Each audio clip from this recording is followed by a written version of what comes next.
O presidente Jair Bolsonaro afirmou que não comenta publicamente a disputa pela liderança do PSL na Câmara. Ele considera ainda que, se seu telefone foi grampeado, tratou-se de uma desonestidade.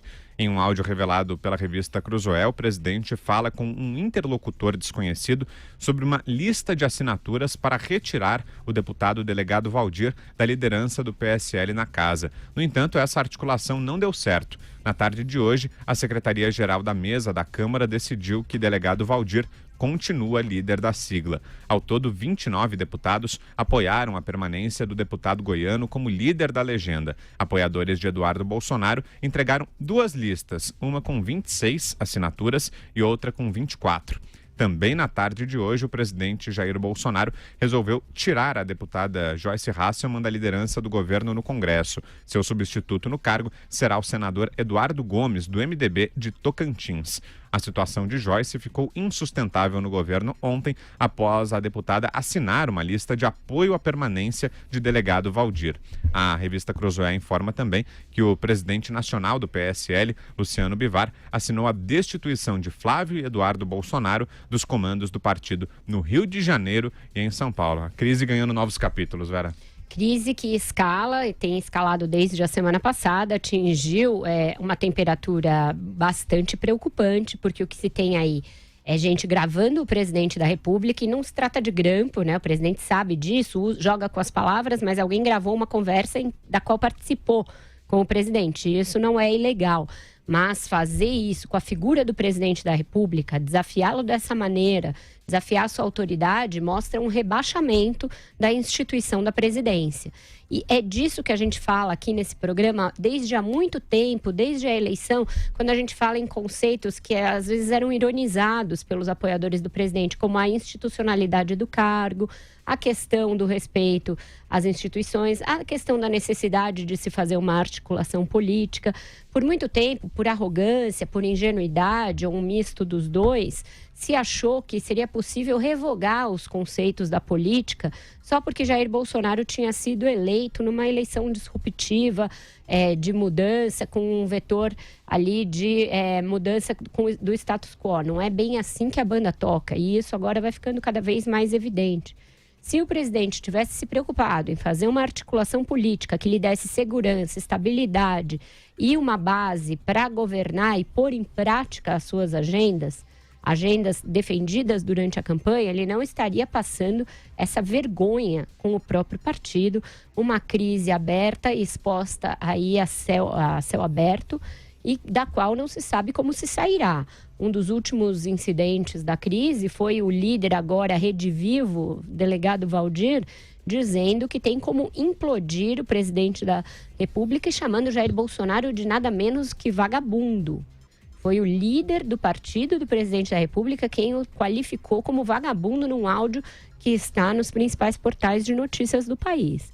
Então, isso é grave, isso tem a ver com a instituição da presidência da República. Você tem acusações de toda sorte contra todo mundo. A ex-líder do governo, Joyce Hasselmann, ligando para o general Ramos, o ministro da Articulação Política, dizendo que ele vai ser o próximo. Você tem ela sendo xingada das piores coisas pelos colegas e por apoiadores do Jair Bolsonaro num show de baixaria. Tem para escolher a baixaria que se quiser. E isso coloca a pauta da Câmara totalmente à mercê dessa circunstância. Quem vai ser louco de colocar algum projeto para votar num ambiente como esse? Então, pacote anticrime, qualquer coisa que pudesse avançar na Câmara, fica em suspenso, esperando essa novela ter o seu final. E agora tem a ameaça por parte do delegado Valdir, que na verdade fala em nome do Luciano Bivar, presidente do PSL, ameaça de expulsões em massa. Não se sabe para que partido essas pessoas, se forem de fato expulsas, irão. Isso tudo, vale lembrar, foi criado pelo presidente da República. Foi ele quem começou essa crise na semana passada e foi ele quem inadvertidamente, sem se dar conta do tamanho do cargo que ele ocupa e da sua missão institucional, passou a mão num telefone e se pôs a ligar para deputados para pedir que assinassem uma lista para destituir o líder do partido e colocar o seu filho no lugar. porque é esta política pequena e miúda que o Jair Bolsonaro praticou a vida inteira e que continua praticando sentado na presidência da República. É alguém do baixo clero, que não saiu do baixo clero, que tem uma mentalidade de baixo clero e que governa com preceitos do baixo clero. Isso é que a gente sempre quis dizer quando falou da necessidade de uma articulação política. Uma articulação assim rebaixada, nesse rés do chão, com esse tipo de vísceras expostas à opinião pública, não pode dar em boa coisa e não é atrativo para investidor. Não adianta Paulo Guedes fazer das tripas coração para melhorar o ambiente de negócios no Brasil se o presidente da República está aí com os 2 pés enfiados numa lama como essa. Josias. O Jair Bolsonaro mostra ao país que tem poderes mágicos. Além de extrair crises do nada, o presidente consegue magnificar os problemas, transformando-os em encrencas enormes, inacreditáveis. Nessa crise com o PSL, o Bolsonaro decidiu encenar um personagem conhecido, só que às avessas. Ele se tornou um anti-imperador. Ele se exibe em cena aberta como uma espécie de Napoleão se descoroando. A crise ganhou uma nova dimensão na quarta-feira. Pela manhã, o presidente disse aos repórteres lá na saída do Alvorada, aliás, deviam fechar aquela saída do Alvorada, mas ele estava saindo e falou que não discute em público as questões relacionadas ao PSL. De noite, a voz do presidente soava publicamente em gravações captadas por hipotéticos aliados sem o seu conhecimento. Nessas gravações, o Bolsonaro aparece tramando a destituição do líder do partido. Queria trocar o delegado Valdir pelo 03, o Eduardo Bolsonaro. E aí joga o peso da faixa presidencial numa operação tabajara que beneficiaria a sua dinastia. Aquela teoria do filé mignon, o meu filho primeiro. Uma guerra de listas transformou a representação do PSL na Câmara numa fake bancada. No câmbio oficial, o partido tem 53 deputados. No câmbio negro das listas, a soma dos apoiadores do Valdir e do Eduardo dava 59, um ágio de 6 cabeças. Checa daqui, confere dali, aí se verifica que prevaleceu na guerra da liderança o delegado Valdir, um deputado goiano que a conjuntura agora converte numa versão pós-moderna do Duque de Wellington, o algoz do Napoleão. O Bolsonaro é um mestre na fabricação de crises, mas ele não sabe como desfazer as crises que ele cria. Até a semana passada, o presidente tinha uma mulher chamada Michele, 2 filhos no controle dos diretórios do PSL em São Paulo e no Rio, tinha um partido cujos deputados votavam fechados com o governo dele e tinha um cofre milionário do fundo partidário que ele precisava conquistar. Se ainda não procurou, o Bolsonaro precisa telefonar urgentemente para Michele. Depois de armar contra si mesmo uma derrota com ares de Waterloo, a solidariedade da primeira-dama talvez seja a única coisa que reste ao anti-imperador do Palácio do Planalto. Constantino. Olha, todo esse caso do PSL e sua guerra civil deflagrada é muito triste, é uma baixaria de péssima qualidade, parece uma novela mexicana e revela como nós estamos lidando realmente com pessoas pequenas para tanto poder. Colocaram pigmeus morais, né, e colocaram realmente populistas e oportunistas na esteira de um messianismo que se vendeu como purificador de todo o sistema corrompido e, no fato, e na prática está ali lutando por recursos e espaço e poder dentro do partido e do governo.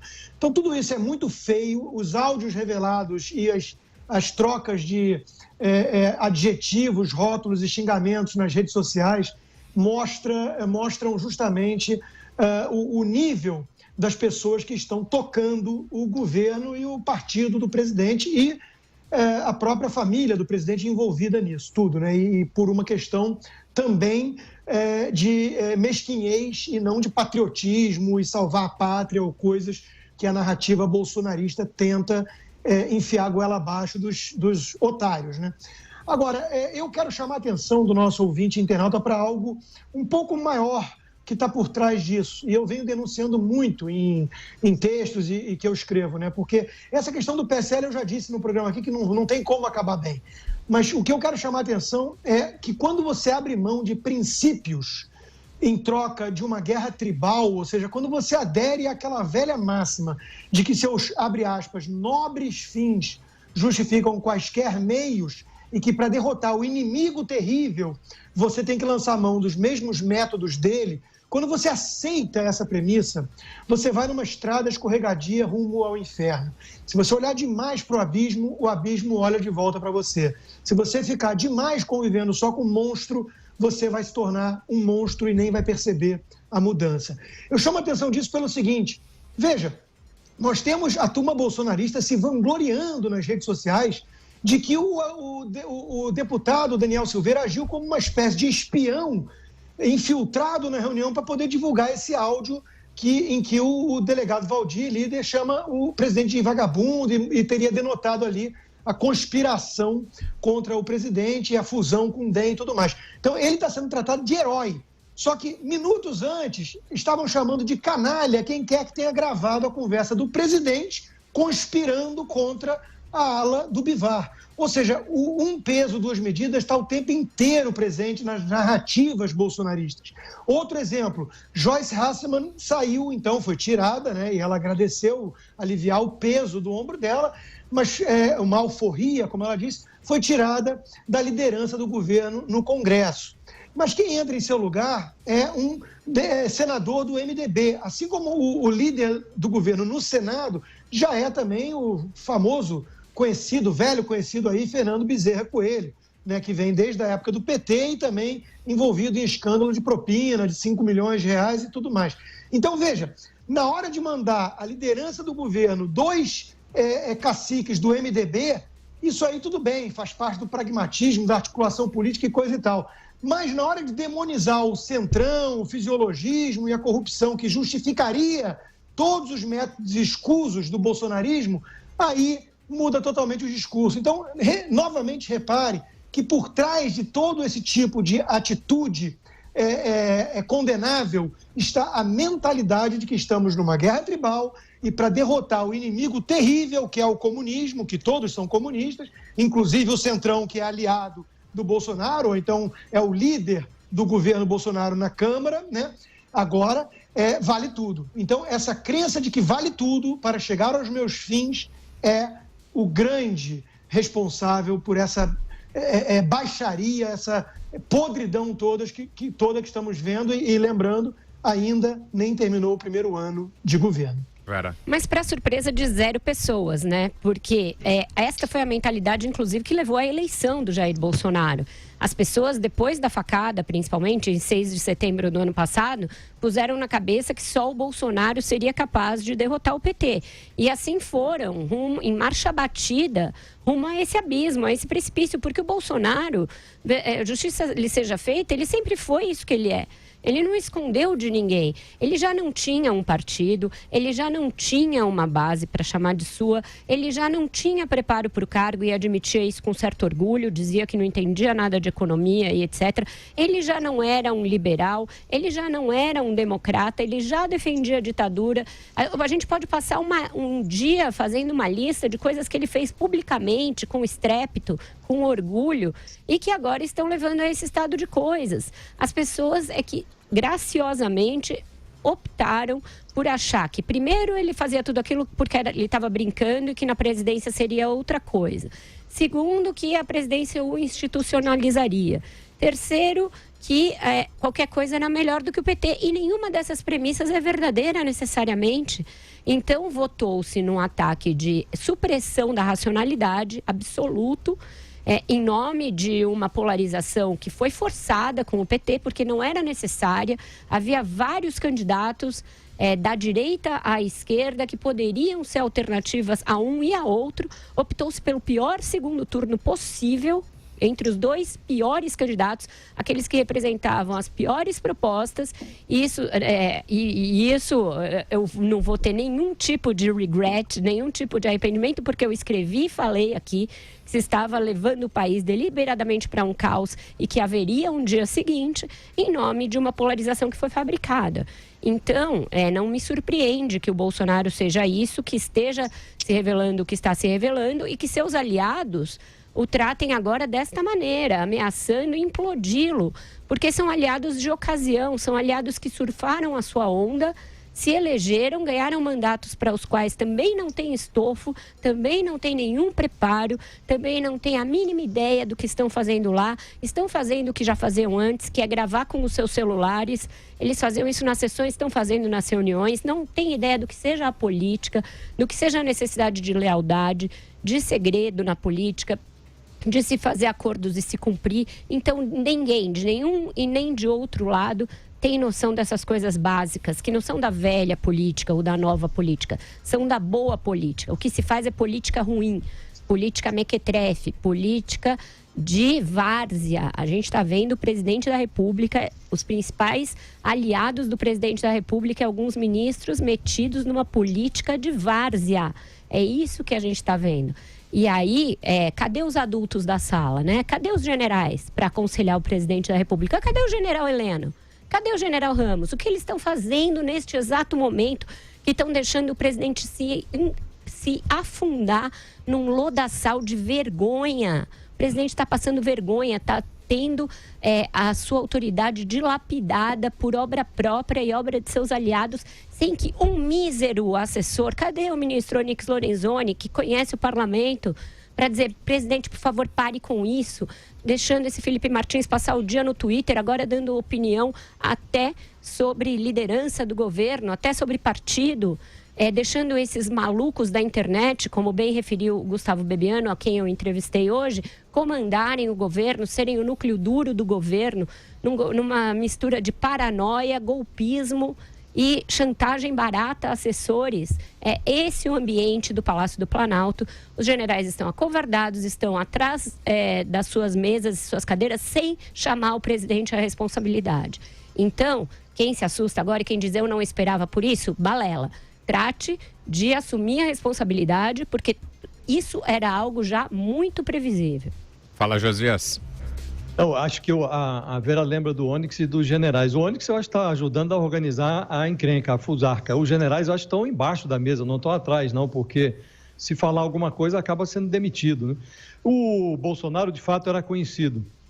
Eu me lembro no dia da posse dele, estava fazendo uma transmissão ao vivo, e aí ele passou por trás, a caminho do plenário, e eu disse ali para a audiência pequena que me acompanhava, que estava passando, naquele momento, um personagem que, algumas semanas antes, se cruzasse com ele nos corredores da Câmara, eu iria para o outro lado, porque não tinha nada de interessante para conversar com ele. E tinha virado presidente da República. O que me surpreende não é o personagem e a característica de baixo clero desse personagem. O que me surpreende é a incapacidade de um ser humano de evoluir. Ele chegou à presidência da República, é um feito extraordinário. Então, ele teria que evoluir, ele teria que se reinventar, teria que virar um outro personagem, se conscientizar da importância do cargo que ele obteve. E não aconteceu. Infelizmente, para o Brasil, não aconteceu. E o Brasil está num momento em que precisava de um presidente que tivesse a consciência da dimensão do cargo que ocupa. Infelizmente, Jair Bolsonaro não tem essa consciência. Há ali um grupo de auxiliares, de ministros, tentando salvar o que é possível. E é preciso ver o que vai ser esse governo nos próximos 3 anos, porque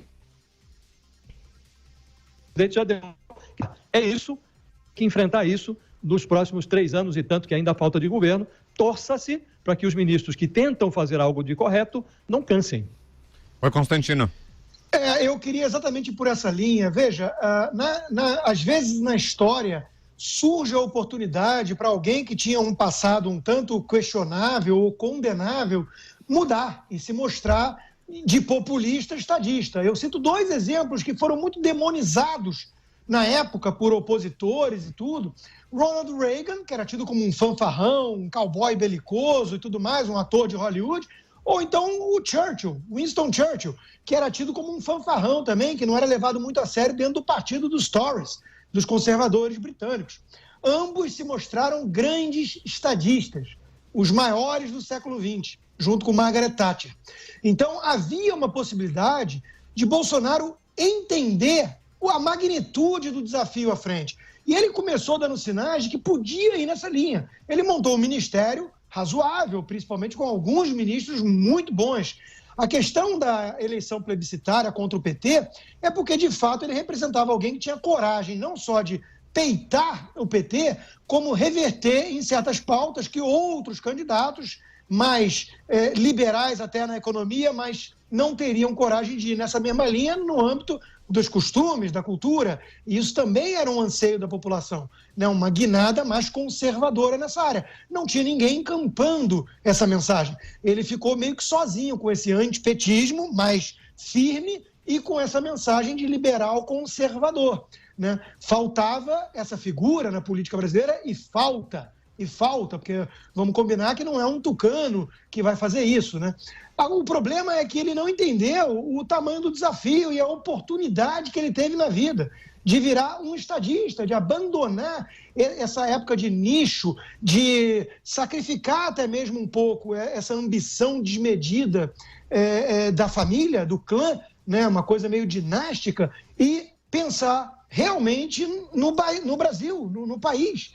Se ele tivesse tido essa dimensão na sua cabeça, ele poderia ter feito muita coisa diferente. Acho que havia ali uma esperança, uma expectativa de alguns de que isso pudesse acontecer. Realmente, o tempo foi mostrando que ele continua para sempre sendo aquele deputado de baixo clero que ficou 30 anos no Congresso ocupando um nicho. Ele não entendeu que ele teve a oportunidade de ser o presidente do Brasil e um estadista, viu? Porque tem coisas muito boas no governo. Hoje mesmo nós temos mais um dado: 157 mil postos de trabalho criados, um novo recorde. Já são mais de 700 mil no ano. Tem reformas importantes. Ao mesmo tempo, tem essa baixaria com uma mentalidade pequenininha, míope e típica de baixo clero. Não é coisa de estadista.